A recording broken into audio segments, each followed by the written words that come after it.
12 most horrifying monsters of the Ghostbusters cartoon, dreadful origin/backstories explained. Originally airing from September 1986 to October 1991, the Emmy-nominated The Real Ghostbusters conclusively happens to be one of the most cherished animated television series of all time. Hi, Mr. Ghostbuster! Remember, if you're not afraid, he can't hurt you.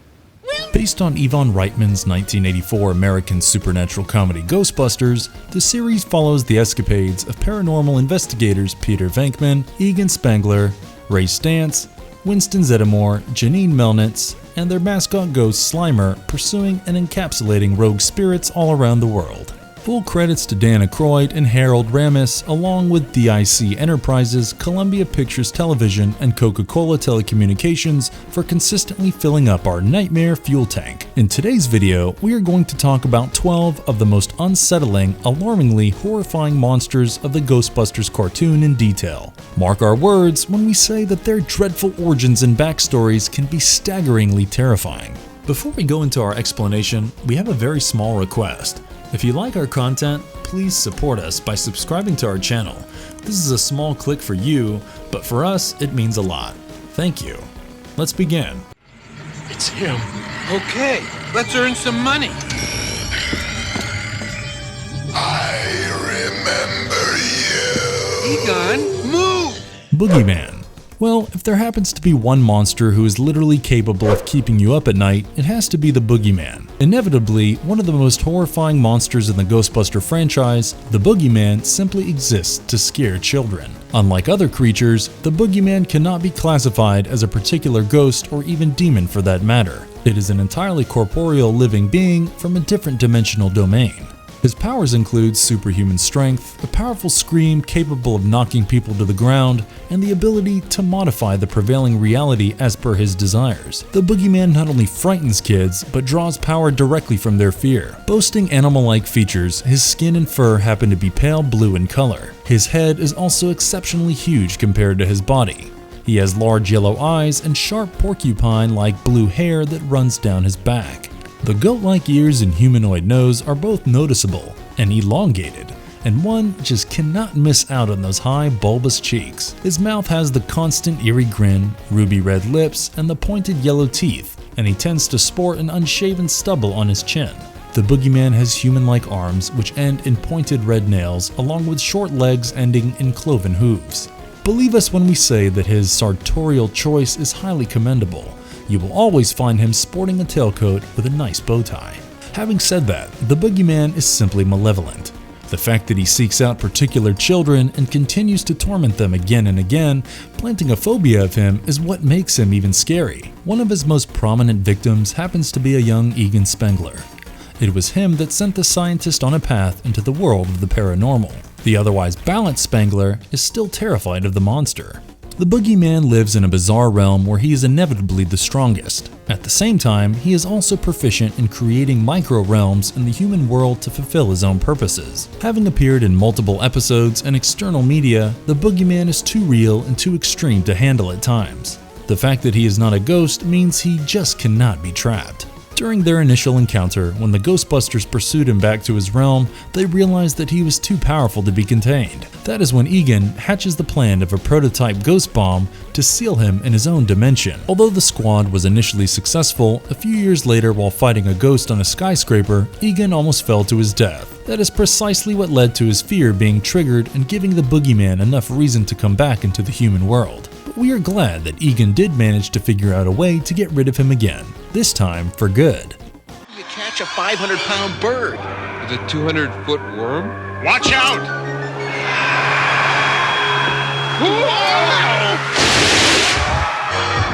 Bird of Kildarby. This gigantic, monstrous bird happens to be the pet of Lord Kildarby and chiefly appears in episode 34 of the second season. The narrative shows how Lord Kildarby made a pact with the Ghostbusters that if they were able to defeat the Bird of Kildarby, the Lord and his army would leave the newly bought Irish castle as well as Manhattan and never come back. If you and your compatriots are man enough to defeat my wee pet birdie, we will leave Castle Kildarby. The squad agrees only to realize the hazards presented by the monstrous bird. As part of their strategy, they made it to Ecto-1 and managed to finally trap the bird by joining the 2 traps of the containment unit and sending it in.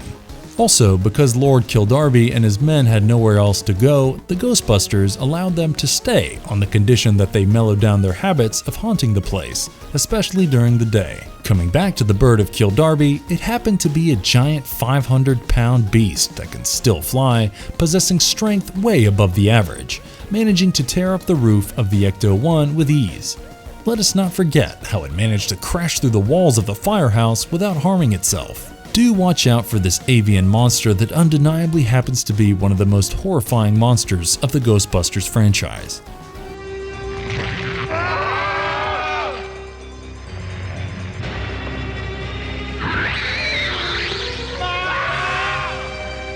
The Collect Call of Cthulhu. From being hailed as one of the spookiest episodes to also being a literal crash course on the H.P. Lovecraft mythos, The Collect Call of Cthulhu is a highlight of the entire series. The story revolves around the most powerful book of spells in the world, Necronomicon, stolen from the New York Public Library, and the Ghostbusters consequently finding themselves up against the spawn and cult of Cthulhu. They are responsible for the theft in order to bring the malicious old one back to the premises of Earth. Water! We can boil it. It goes without saying that their weapons tend to be almost futile against the spawn. Teach them to mess with today's technology. Look! Even the proton packs, along with Professor Alice's powerful spells, do not work. An adventurous ride begins, leading the team to face Cthulhu in an underground chamber. It is pretty hard to miss out on Dr. Peter Venkman's famous dialogue, Winston's got a point. Something that looks like Godzilla wearing a giant octopus hat won't be hard to find. Well, it is only after Peter lures Cthulhu towards the roller coaster at Coney Island and manages to shoot at it in the head, is he able to attract a lightning bolt, one which blasts Cthulhu with 100 gigavolts of electricity. This results in sending the monster back into hibernation. As for the cult, they get arrested by the cops. I heard that part, and I don't believe it. Alex inside there all right, and I think that Alex still cares for his brother. Do it now, as I showed you. Grundel. The 9th episode of the 3rd season, The Grundel, is one of the most infamous episodes of the Ghostbusters cartoon, as it has on display the show's most villainous ghost, the eponymous Grundel. This sinister phantom exists to goad naughty children into committing destructive behavior via his hypnotic influence. What is commendable is the exceptional script written by J. Michael Straczynski and for setting the apt dark tone, which goes parallel with the grim atmosphere of the Grundel. So much fun if you just open the window and let me in. This extremely soft-spoken maniac also happens to be the only monster to have made an appearance in The Real Ghostbusters as well as the follow-up series Extreme Ghostbusters. The fact that the Grundel is capable of transforming corrupt children into Grundels themselves makes him all the more disturbing of all the specters combined. The more these children are manipulated by the Grundel, the more aggressive they become, eventually taking on its ghoulish appearance. As much as we are glad that the Ghostbusters were able to trap him, it is the horrific impact of the monster that usually lingers with us for years to come. If you want help, you'll have to ask him.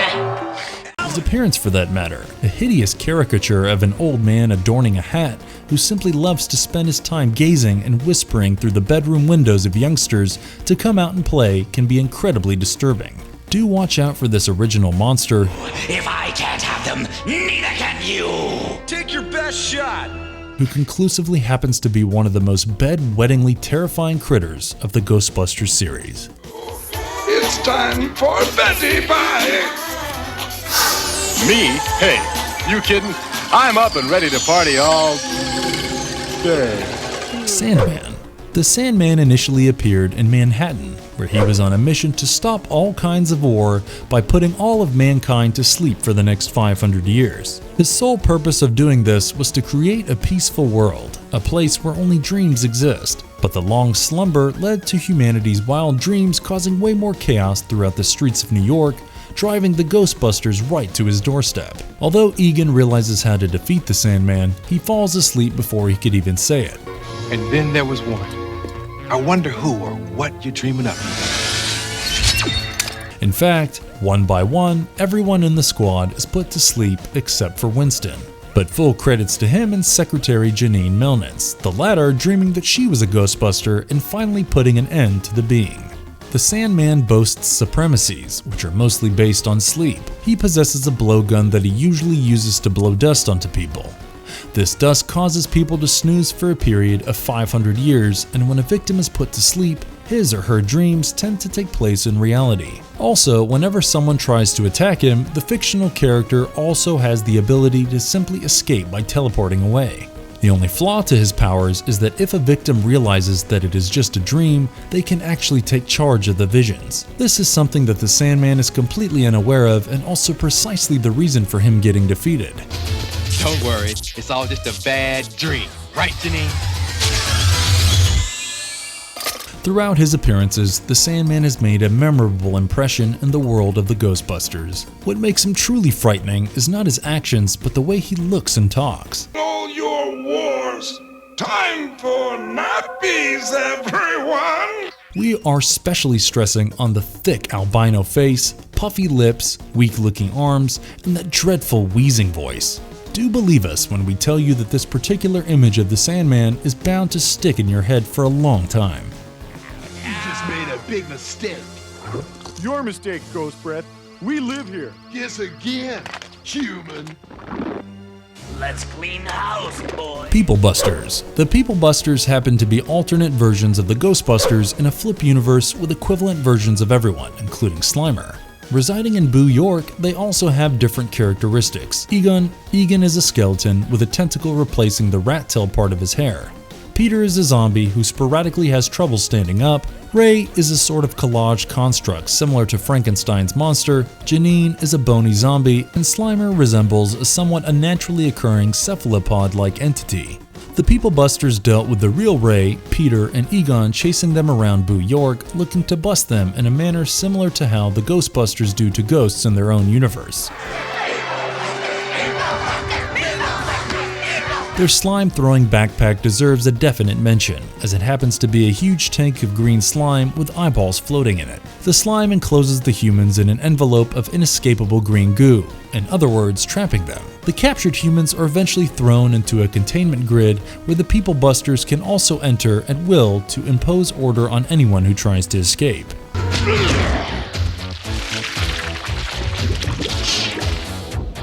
The trio of Peoplebusters also tend to be quite conceited and nastier in character, giving one all the more reasons to watch out for them. Night without end is coming, and you will join my midnight army, or pay the price. Sam Hain. There's no way that you won't be freaked out if all the demons and monsters join together to bring about an apocalypse of their own choice. That is Sam Hain, the ghost of Halloween, with the ability to not only influence time and cause eternal night, but also to take charge of multitudes of ghosts at his command. I repeat, why are you bothering my little ones? He is legendary with an ability to fire back lightning, something that the Ghostbusters encountered during their very first meeting. Weeks ago, the ruins date from the 7th century. 7th century Ireland. That's where Halloween started. The fictional character of Sam Hain goes back to the 7th century Ireland, where the festival of Halloween began as the Feast of Sam Hain. Regarded as an unrelenting beast of the night, Sam Hain got trapped in stone and remained confined in the ancient clock for almost an era. Many centuries later, when the same clock was brought from Ireland to the New York Museum, Sam Hain got released from his confinement on Hallows Eve, aided by 2 of his goblin minions. Once free, he assembled all the ghosts that he could and sent his underlings all over the city. Believing that ghosts have always been mistreated, Sam Hain's ultimate goal is to create a world where only spirits rule. This incredibly daunting entity went to the extent of using all his powers to seize the night with plans of making Halloween an eternal night. One is bound to be relieved to know that the Ghostbusters were successful in capturing him as well as his minions into the containment unit, minutes before the world fell under his eternal evil reign.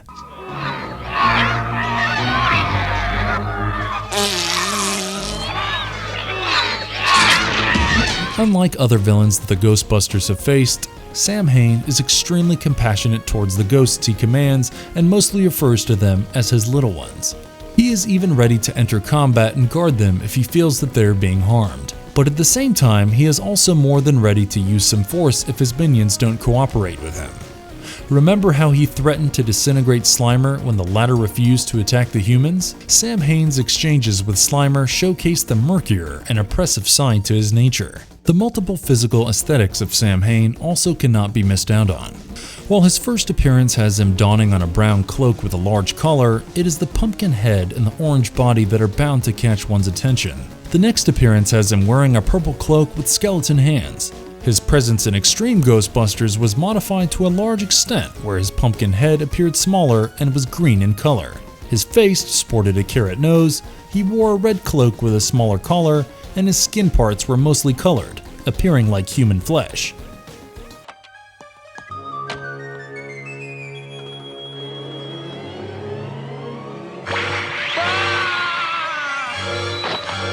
Headless Rider. The Headless Rider, also known as the Headless Horseman, happens to be a notorious ghost from the folktale The Legend of Sleepy Hollow. As per the legend, the Headless Horseman is the ghost of a Hessian soldier from the Revolutionary War whose head was apparently blown off by a stray cannonball. He usually rides at night in search of his head. After the Headless Horseman failed in killing Ichabod Crane, the townsfolk chanced upon Crane's horse and shards of pumpkin the following morning. Crane, who had crawled ashore, eventually started a family. He had a son, and after a gap of 20 years, he was too chased by the horseman. Ever since then, the horseman has been after the family with every new generation. Cut to the 20th century, the horseman has altered his appearance and bears a resemblance with a motorcyclist. Kate, who happens to be the latest offspring, lives in New York City near a bridge in order to protect herself. To those who are wondering what the connection is, water is a natural ionizing element that causes a sudden drop in the horseman's power. Ah! You see? It's the ionization factor. I told you so. Shh. Like always, it is up to the Ghostbusters, along with Kate, to put a final stop to the relentless pursuits of the Headless Rider. The Headless Rider possesses intangibility that makes him capable of going through any solid object.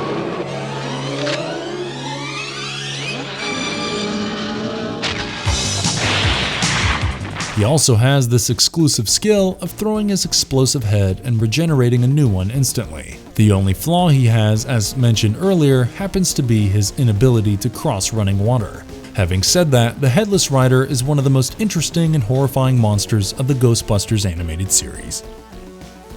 No trick. We want you to come with us. Work with us. It'll be great. You'll see. Then you must invite us.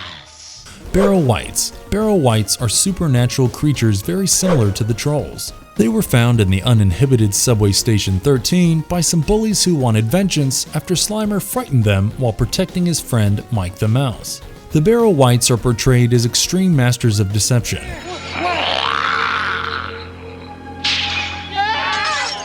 I told you we shouldn't have come. I told you we shouldn't have You are bound to be amazed witnessing how their leader tricks the bullies by initially agreeing to aid them and then eventually turns on them. It goes without saying that the pack is super sly and can without effort deceive people in a flash.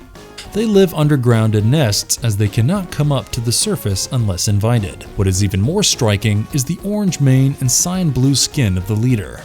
Along with possessing the gift of psychokinesis, the leader is capable of speaking English to some extent. You trick us. No! Honest, no trick. Mark our words when we say that you will be more than overjoyed to witness how the Ghostbusters fought these creatures off and ultimately managed to capture all of them using a total of 2 ghost traps. And 2 to go, Mr. Zeddemore. Guess again.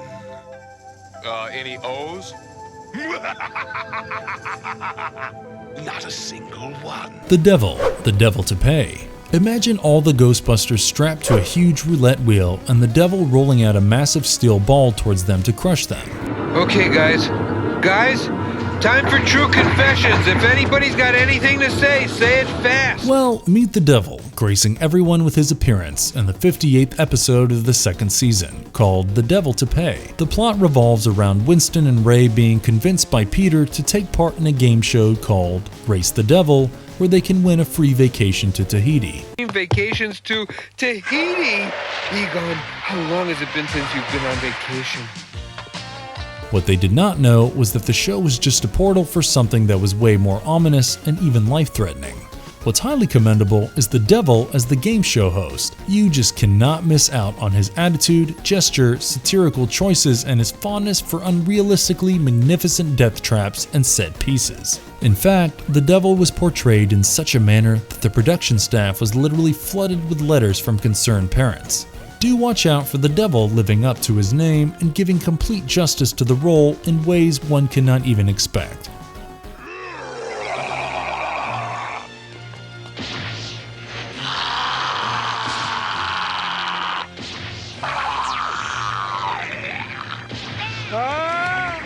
Metamorph, Drool, the dog-faced goblin.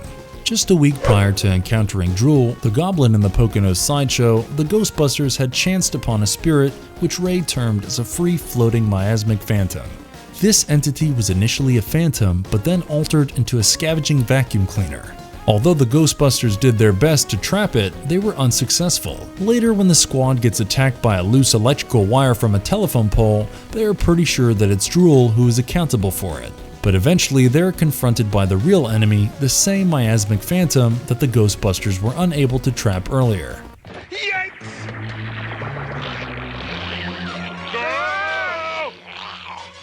Known as the Metamorph, this shape-shifting entity is simply huge and outrageous. It is without a doubt the transmutation ability that makes Metamorph one of the most horrifying monsters of the Ghostbusters cartoon.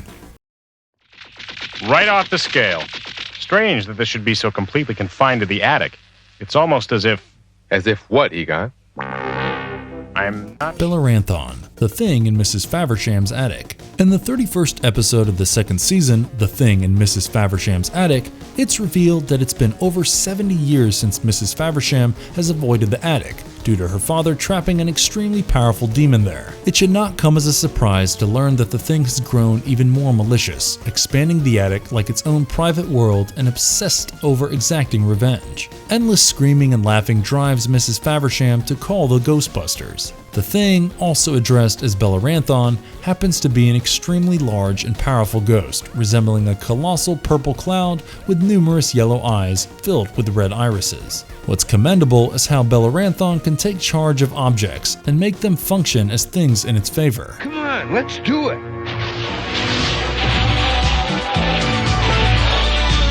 That's not all, it's also capable of projecting balls of energy and can literally generate tornadoes and lightning within its realm in the loft. But like every other monster from the Ghostbusters franchise, Belleranthon also had a flaw. It was stupid enough to be tricked into revealing its true form by Slimer, who was purposely used as bait. Mark our words when we say that it's pretty hard to forget the vision of Slimer attired in a coat and hat, luring the monster into the ghost trap. But having said that, Belleranthon is still one of the most evil cosmic entities from the Ghostbuster franchise. And if you liked our content, don't forget to leave a like and subscribe to us if you haven't already. Have a good one and be safe. Thanks everyone.